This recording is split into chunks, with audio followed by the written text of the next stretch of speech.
오늘 우리에게 주신 하나님의 말씀 함께 보시겠습니다. 신약성경 누가복음 10장 30절부터 37절까지의 말씀입니다. 누가복음 10장 30절부터 37절까지 신약성경 110면 말씀을 제가 봉독하겠습니다. 예수께서 대답하여 이르시되 어떤 사람이 예루살렘에서 여리고로 내려가다가 강도를 만나매 강도들이 그 옷을 벗기고 때려 거의 죽은 것을 버리고 갔더라. 마침한 제사장이 그 길로 내려가다가 그를 보고 피하여 지나가고 또 이와 같이 한 레위인도 그곳에 이르러 그를 보고 피하여 지나가되 어떤 사마리아 사람은 여행하는 중 거기 이르러 그를 보고 불쌍히 여겨 가까이 가서 기름과 포도주를 그 상처에 붓고 싸매고 자기 짐승에 태워 주막으로 데리고 가서 돌보아 주니라. 그 이튿날 그가 주막 주인에게 데나리온 2를 내어주며 이르되 이 사람을 돌보아 주라. 비용이 더 들면 내가 돌아올 때에 갚으리라 하였으니 네 생각에는 이 세 사람 중에 누가 강도 만난 자의 이웃이 되겠느냐? 이르되 자비를 베푼 자니이다. 예수께서 이르시되 가서 너도 이와 같이 하라 하시니라. 아주 오래전에 있었던 일입니다. 제가 대학교를 졸업하면서 신학대학교를 졸업하고 졸업 직전에 교수님들을 모시고 4년 동안 잘 가르쳐주셔서 감사합니다 해서 사은회라는 걸 합니다. 교수님들 한 자리에 모시고 식사 대접도 해드리고 그간에 있었던 일들을 이야기하면서 감사하는 시간을 갖게 됩니다. 그때 전체 진행을 맡았던 분이 이렇게 이야기합니다. 선생님들을 만나고 선생님들의 그 사랑의 수고를 덧입어 저희가 한 발 더 주님의 사람답게 나아갈 수 있게 되어서 얼마나 감사한지 모릅니다. 이 시간 귀한 만남을 주신 하나님께 감사하는 마음으로 우리 손을 내밀어 교수님들께 감사하는 노래를 했으면 좋겠습니다.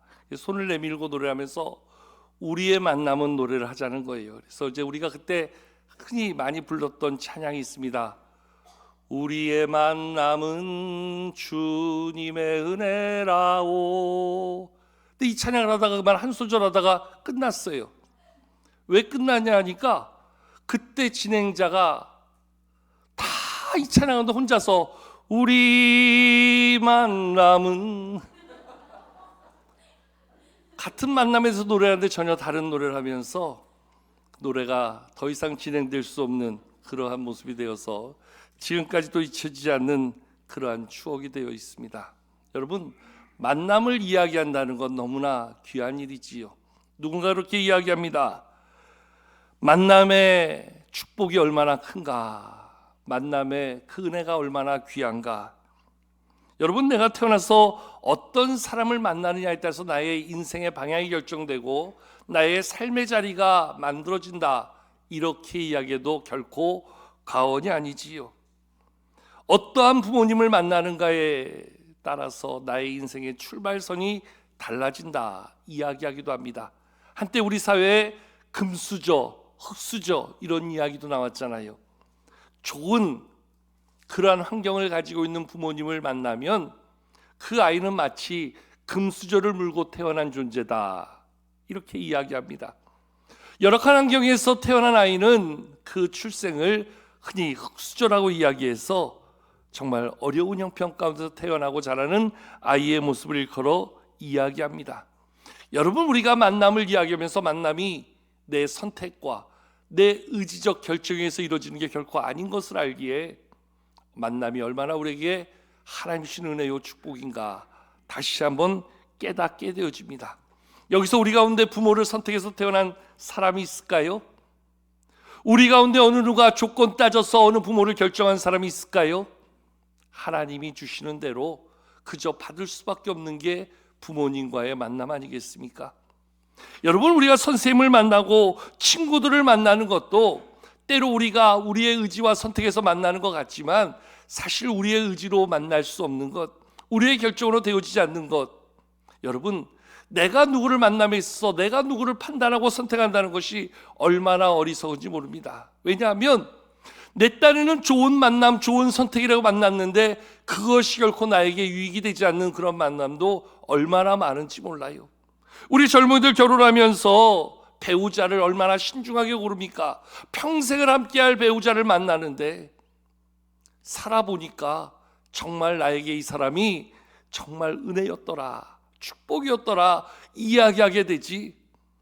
정말 살아보면서 그러한 만남을 이루기 위해서 우리가 노력할 뿐이지, 어떤 경우에는 정말 최고의 사람이라 선택해서 선택한 만남이 우리에게 얼마나 큰 아픔이 되고 얼마나 큰 힘겨움이 되는지 살아보면서 느끼는 것이 우리의 만남의 자리다 이야기하게 되잖아요. 우리가 하는 말에 친구 따라 강남 간다는 말이 있습니다. 어떤 친구를 만나느냐에 따라서 나의 인생의 진로와 방향이 결정되어진다는 거지요. 그래서 우리는 늘 자녀들에게 좋은 친구를 사귀어야 된다 이야기하는데요, 여러분 가만히 보면 뭐가 좋은 친구입니까? 누가 좋은 친구가 될 수 있는 거예요? 사실 그때는 모르는 거지요. 지내놓고 보니까 정말 그를 만난 것이, 그와 함께하는 것이 내 길이 바르게 나아가는 좋은 디딤돌이 되었다 이야기할 수도 있지만, 내 인생에 그만 만나지 않았어도, 그가 내 옆에 있지 않았어도 얼마나 내 인생이 더 나은 삶을 살 수 있었을까. 사실 만남을 우리의 의지와 선택 가지고 이야기할 수 없는 것, 거기에는 바로 하나님의 인도하심과 은혜 주심과 역사하심이 우리에게 진짜 만남의 은혜가 되고 축복이 되는 것을 깨닫게 되어진다는 거지요. 그래서 우리는 늘 우리의 삶에, 우리의 자녀들에게 좋은 만남이 있기를 기도하며 하나님의 은혜를 구할 뿐이지요. 오늘 말씀에 보면 누가 너의 진정한 이웃인가 하는 말씀으로 오늘 한 가지 비유를 들어 예수님이 말씀해 주고 있는 것을 바라보게 되어집니다.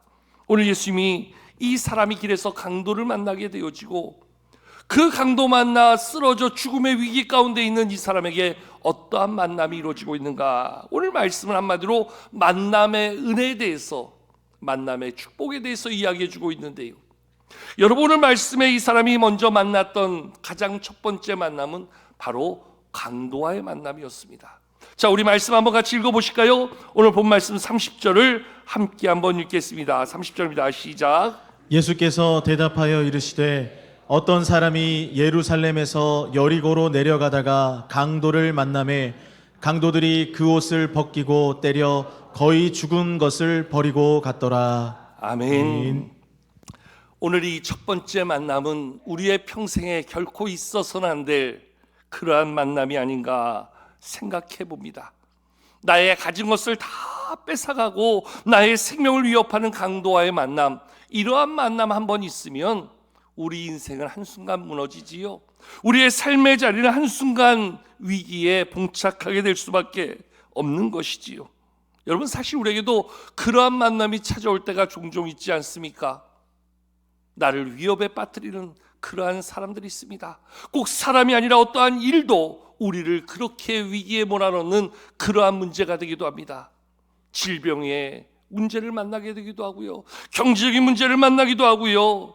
오늘 우리의 삶에 우리를 힘겹게 만드는 마치 강도와도 같은 만남이 얼마나 우리 가운데 우리의 삶의 자리를 송두리째 흔들어버리는 그러한 위험이 되고 있는가. 그러한 면에서 우리는 정말 만남의 은혜를 구하는 기도로 하나님 앞에 날마다 기도할 수 있어야 됩니다.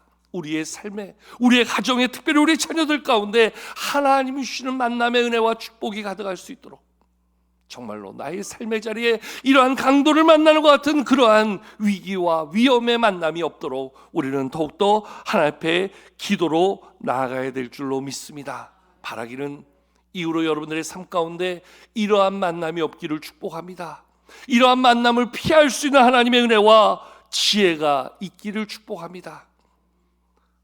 어떤 경우에는 좋은 만남인 줄 알고 찾아왔는데 보니까 나를 송두리째 흔들어버리는 그런 만남이 될 수도 있잖아요. 하나님, 나의 인생에 그런 만남 없게 지켜주시옵소서. 나의 인생의 강도를 만나는 그런 위기의 만남이 없도록 하나님 나를 보호하여 주시옵소서. 특별히 우리 자녀들 가운데 저들의 인생에 그러한 만남이 저들의 인생을 흐트러뜨리는 일 없도록 주님, 우리의 자녀들을 붙들어 주시옵소서. 기도할 수 있는 우리 모두가 될 수 있기를 축원합니다. 두 번째 만남은요, 강도 만나 쓰러져 죽음의 봉착에 있는 이 사람에게 있었던 두 번째 만남은 바로 그의 앞을 지나가는 제사장과 레위인과의 만남이었습니다. 자, 우리 말씀을 또 이어서 31절과 32절을 이어 읽도록 하겠습니다. 시작. 마침 한 제사장이 그 길로 내려가다가 그를 보고 피하여 지나가고 또 이와 같이 한 레위인도 그곳에 이르러 그를 보고 피하여 지나가되. 아멘. 두 번째 이 사람에게 있었던 만남은 바로 그 앞을 스쳐 지나가는 제사장과 레위인과의 만남이었다. 말씀은 이야기합니다. 오늘 제사장도 레위인도 강도를 만나 쓰러져 신음하고 있는 그를 바라보면서 오늘 그들의 모습은 다 말씀 속에 이렇게 이야기되어지지요. 그를 보고 피하여 지나갔다. 레위인도 그를 보고 피하여 지나갔다. 이렇게 말씀해 주고 있습니다. 한마디로 있으나 마나한 만남이지요. 그저 스쳐 지나가는 만남이지요. 만남은 있었지만 그 만남이 의미 없는 만남, 어떠한 영향력도 만들어주지 못하는 그러한 만남이 어쩌면 오늘 우리의 삶에도 얼마나 많이 있습니까? 우리 속담에 옷깃만 여미어도 인연이라 그러는데 우리 가운데 있는 무수한 만남이 그저 스쳐 지나가는 만남처럼 아무런 영향도, 아무런 도움도, 아무런 결과도 만들어내지 못하는 그러한 만남이 우리 가운데 얼마나 많은가. 여러분, 우리의 인생에 이러한 만남 아무리 많아도 이러한 만남은 소용이 없어요. 아무런 영향력이 없어요. 아무런 변화도 이루어줄 수 없어요. 이러한 만남에 오히려 우리의 마음의 상처는 더 깊어질 수밖에 없는 것이지요.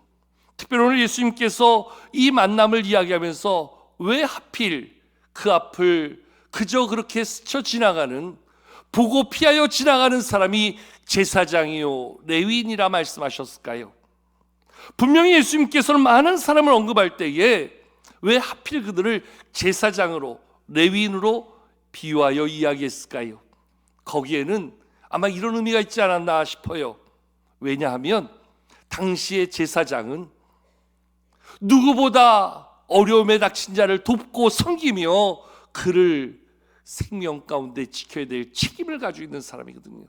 이 말을 바꿔 말하면 내가 가장 의지할 만한 사람, 나를 가장 분명하게 도와줄 사람, 그는 적어도 나를 바라보면서 나를 외면하지 않을 사람으로, 내가 가장 의지할 만한 사람, 나에게 가장 큰 도움이 될 만한 사람으로 우리가 기대하고 신뢰하고 소망하는 사람, 그가 바로 제사장이요 레위인이라 이야기할 수 있는 거지요. 한마디로 이야기하면 여러분, 사람 의지해서 될 게 아니라는 거예요. 저 사람 붙잡으면, 저 사람께 내 손 내밀면, 저 사람을 의지할 때 저 사람이 나를 도와줄 것이다 믿었던 사람이 그저 보고 피하여 지나간다는 거예요. 사람 의지해서 될 게 아니라는 거예요. 사람 붙잡고 이야기한다고 해서 해결될 게 아니라는 거예요. 제사장도 피하여 지나가고 레위인도 피하여 지나가는 것이 오늘 문제 가운데 있는 우리의 모습이 될 수밖에 없다는 거예요. 어려움 가운데 살아가는 연약한 인생의 모습이 될 수밖에 없다는 거예요. 이러한 만남 아무리 많아도 그저 우리의 마음에 상처만 더할 뿐이라는 거지요. 근데 오늘 말씀은 이 강도 만난 사람에게 오늘 세 번째 만남을 소개하면서 그는 이 사람에게 어떻게 반응했는가, 이 사람의 도움의 손길을 길게 말씀은 소개해주고 있습니다.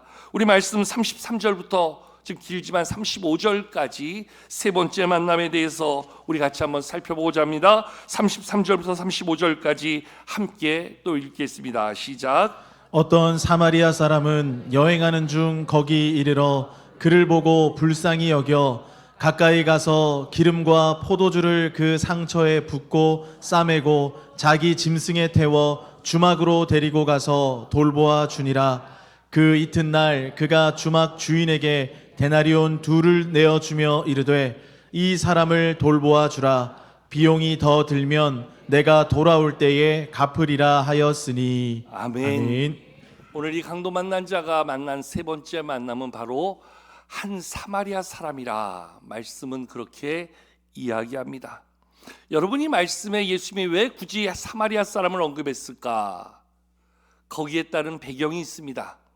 당시 사마리아는 과거에 이스라엘 백성들이 아수르에게 나라를 빼앗기게 됐을 때 아수르의 정책에 의해서 그 사마리아 땅에 아수르의 청년들을 보내게 됩니다.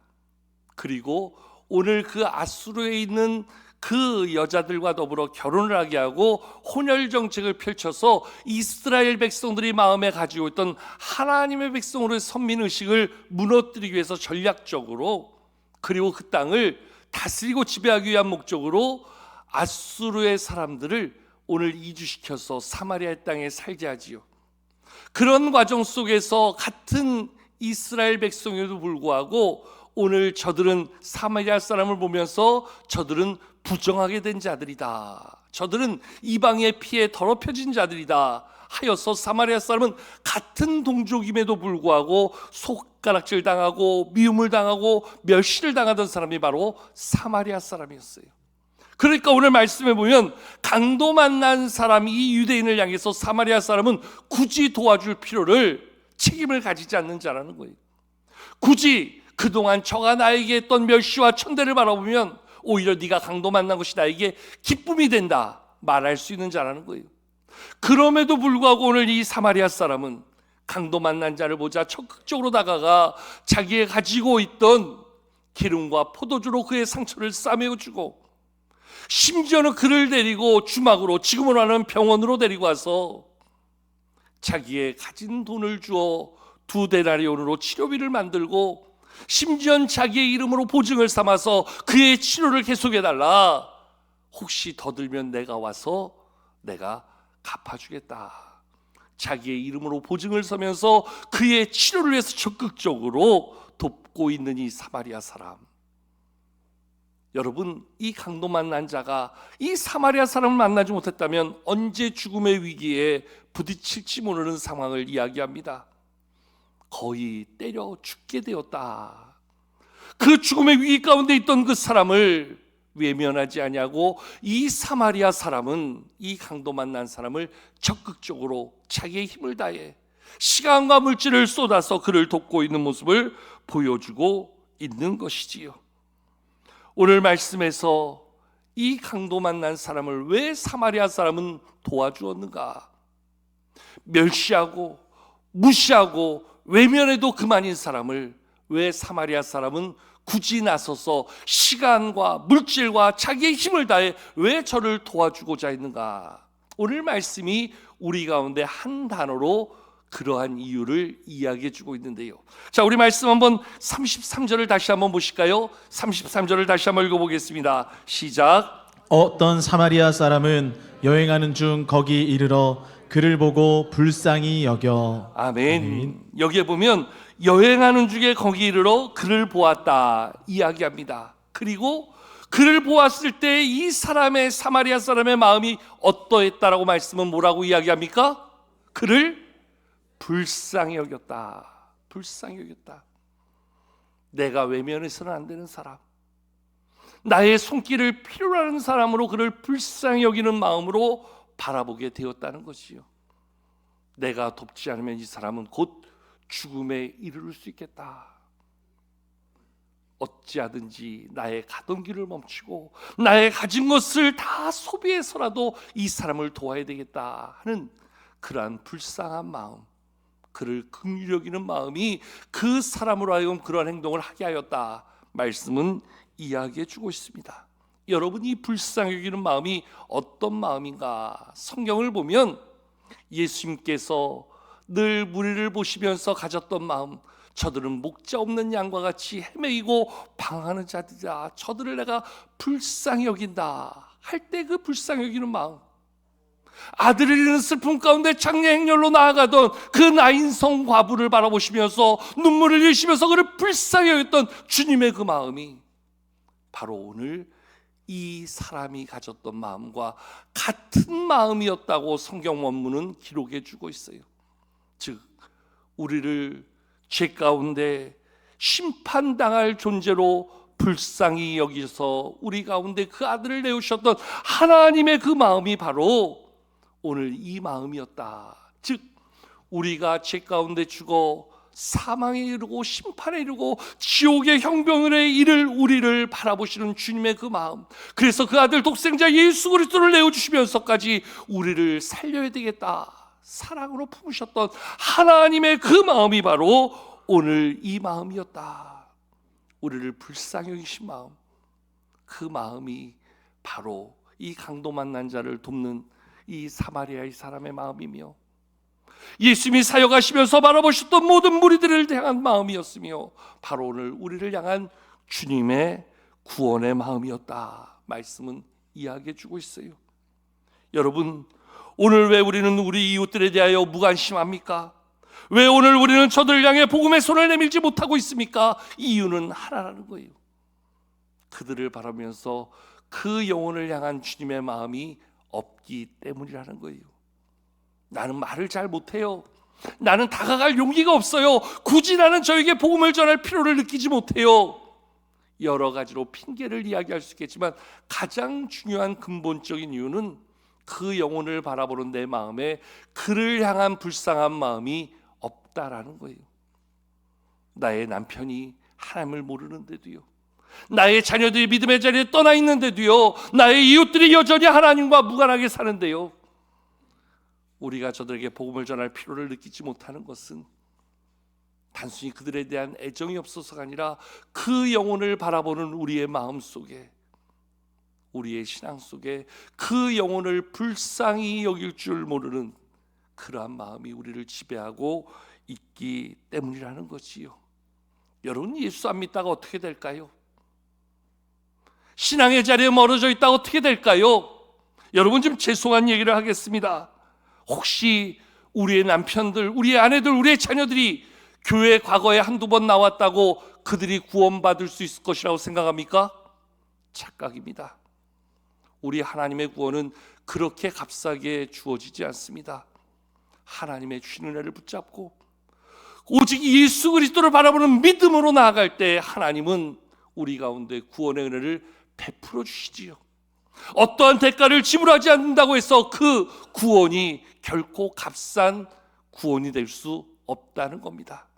오늘도 우리의 마음을 다하여 하나님께 감사함으로 늘 주님을 바라보고 믿음으로 살며 하나님의 나라를 소망하는 자에게 주시는 것이 구원의 값진 은혜인데, 교회 한두 번 나왔다고요? 과거에 예수 잠깐 믿었다고요? 거기에 결코 구원의 은혜가 있을 수 없다는 겁니다. 여러분, 착각하면 안 됩니다. 내가 예수 잘 믿으니까 우리 남편 같이 구원시켜 주겠지, 내가 그동안 믿음 생활 잘했으니까 우리 자녀들 하나님이 같이 천국으로 데려가 주시겠지, 아니라는 거예요. 그렇게 바라보면 우리의 가족의 구원이 얼마나 우리에게 지금 시급한 일이며, 우리의 자녀들을 바라보는 애달픈 마음이 얼마나 우리에게 간절한 마음이 될 것인가. 우린 다시 한번 깊이 이 문제를 생각하지 않을 수 없다는 거지요. 그저 안일하게 내가 교회 잘 다니면 우리 남편도, 우리 아내도, 우리 자녀들도, 우리 모든 가족들도, 이웃들도 하나님이 다 구원시켜 주겠지. 그것은 엄청난 착각입니다. 사단의 달콤한 유혹입니다. 오늘 그가 주님을 만날 수 있도록, 그가 주님 앞에 나올 수 있도록, 그가 자기 입으로 예수 그리스도가 나의 구주임을 고백할 수 있도록 우리는 정말 그를 불쌍히 여기는 마음을 가지고 그를 위해 기도해야 될 것이고, 그에게 적극적으로 복음을 전해야 될 것이고, 그를 주 앞으로 인도하는 일에 최선을 다해야 한다는 겁니다. 사마리아 사람이 왜 그렇게 자기의 가진 것, 자기의 시간을 쏟아부으면서까지도 그를 도와주었을까요? 내가 저를 돕지 않으면 저는 죽을 수도 있다는 그러한 심각한 위기, 그 영혼을 바라보는 불쌍한 마음이 그로 하여금 자기의 가던 길도 멈추고 자기가 가진 모든 것으로 그를 도와 그를 살려야 되겠다. 여러분, 오늘 우리의 남편을 내가 인도하지 않으면, 우리의 자녀들을 내가 믿음 안에 세워가지 못하면 그 영혼 누가 책임질까요? 하나님께서 우리에게 왜 피대의 귀한 시간들을 주시고 그 일을 감당하게 하시는 것일까요? 그 영혼을 불쌍히 볼 수 있는 마음을 우리로 허락하시고 이번 기회를 통해서 어떻게든지 그 믿음의 길 다시 올라설 수 있도록 하나님은 우리에게 그 기회를 만들어 주신다는 겁니다. 여러분, 그런 의미에서 우리가 지난 주간도 기도 주간으로 한 주간을 보내면서 어떤 기도하셨습니까? 하나님, 나의 작정한 그 사람, 내가 그를 위해 기도합니다. 그를 다시 한번 주님 앞에 인도하고자 합니다. 그를 잘 인도할 수 있도록 하나님 나를 도와주시고 내게 역사해 주세요. 얼마나 많이 기도했습니까? 정말 귀한 기도였습니다. 그런데 정말 우리 안에 오늘 꼭 기도해야 될, 다시금 우리가 마음에 새겨야 될 기도 제목이 하나 있다면 우리 자신이 누군가를 불쌍히 여길 수 있는 마음을 갖게 해달라고. 거기에서부터 시작되어진다는 거예요. 거기에서부터 만들어진다는 거예요. 거기에서부터 하나님의 역사심이 나타날 수 있다는 거예요. 여러분, 예전에 새벽 예배를 나오시면서 그러한 분이 한 분 계셨어요. 꼭 쇼핑백을 가지고 다니는데 뭘 들고 다니세요? 여러분, 그분이 뭘 들고 다니시는가 나중에 궁금해서 여쭤봤어요. 그랬더니 남편 신발이래요. 하나님, 우리 남편 몸은 못 왔지만 신발 왔어요. 하나님, 이제는 이 신발 주인도 오게 해주세요. 매 시간마다 신발을 쇼핑백에 담아와서 옆자리에 놓고 예배하는 한 여집사님을 봤어요. 얼마나 남편을 천도하고 싶으면, 얼마나 남편을 인도하고 싶으면 그 신발을 품에 끌어안고 나와서 그렇게 예배할까. 어떤 분은 와이셔츠에다가 남편 이름을 새겼어요. 하나님의 이름 모르실까 봐. 그래서 그 와이셔츠를 놓고 옆에 놓고 예배하는 분도 봤어요. 얼마나 간절한 모습입니까? 그 영혼을 향한 얼마나 간절한 마음입니까? 그 마음을 통해서 하나님이 역사하시고 그 마음을 들어 응답하셔서 하나님이 베푸시는 구원의 은혜가 우리 가운데 있다는 거지요. 여러분, 우리는 기억해야 됩니다. 앞서도 한번 말씀드렸지만 누군가의 헌신과 누군가의 기도와 누군가의 사랑의 손이 나를 이 자리에 앉게 했다면 이제 우리는 그 일을 하나님이 나에게 맡겨주셨다. 나를 통해서 누군가가 하나님 만나기를 원하신다. 구원의 큰 은혜가, 하나님의 은혜 가운데 저에게 주어질 그 일을 나에게 맡기시고 나로 하여금 그 일을 하게 하신다고 한다면 이번 해피데이 그저 행사로 보낼 수 있는 시간이 결코 아니라는 거지요. 그 영혼이 죽어가는데, 그 영혼이 하나님의 심판 앞에 서는데 어찌 우리가 안일하게 이 시간들을 그렇게 방치할 수 있겠는가. 여러분, 하나님이 나에게 가장 귀한 만남을 주셨듯 이제 누군가에게 나를 통해서 하나님이 이뤄가실 가장 귀중한 만남, 가장 소중한 만남, 가장 필요한 만남이 나에게 허락해 주신 나의 사명이요, 나의 책임이요, 나의 역할이라고 한다면 이 한 주간이 우리 가운데 가장 필요하고 중요한 만남의 시간이 되어야 될 줄로 믿습니다. 이미 하나님 우리 가운데 그러한 사람을 내 마음에 주셨잖아요. 그러한 사람을 품고 지난 한 주간 기도하셨잖아요. 이제 이 한 주간 그에게 전화를 하든 찾아가든 밥을 사주고 차를 사주며 하나님을 전하며 우리 안에 있는 그 하나님의 구원의 은혜를, 구원의 기쁨을 전할 수 있는 기회가 우리 가운데 있어야 될 줄로 믿습니다. 저에게 주어진 영혼 살리고 생명 구원하는 귀한 일에 우리는 또 이 한 주간 제사장처럼 살겠습니까?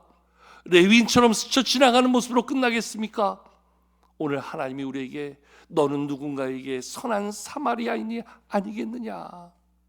여러분, 나에게 주신 사명, 내 몫의 책임을 아는 것 중요하지만 오늘 말씀의 결론은 예수님께서 이렇게 이야기합니다. 누가 강도 만난 자의 이웃이냐? 자비를 베푼 자입니다. 그러면 알게 되었으니, 깨달았으니, 오늘 말씀 마지막 37절에 뭐라고 이야기합니까? 가서 너도 그와 같이 하라. 가서 너도 그 사랑을 실천하라. 그에게 사랑을 베풀고 영혼 살리는 일에 너도 나아가는 자가 되라. 말씀해 주고 있습니다. 주님의 마음을 가지고 우리에게 주신 영혼들을 바라보며 기도할 수 있는 한 주간 되기 원합니다. 그에게 다가가는 한 주간 되기 원합니다. 그의 영혼 살리고 생명 구원하는 일에 힘쓰는 이 한 주간 되어서 우리를 통해 이루실 하나님의 놀라운 구원의 역사가 우리 안에 만들어져가는 귀한 한 주간, 귀한 모습으로 살아가는 우리 신곡의 모든 성도들 되기를 주의 이름으로 간절히 축원합니다.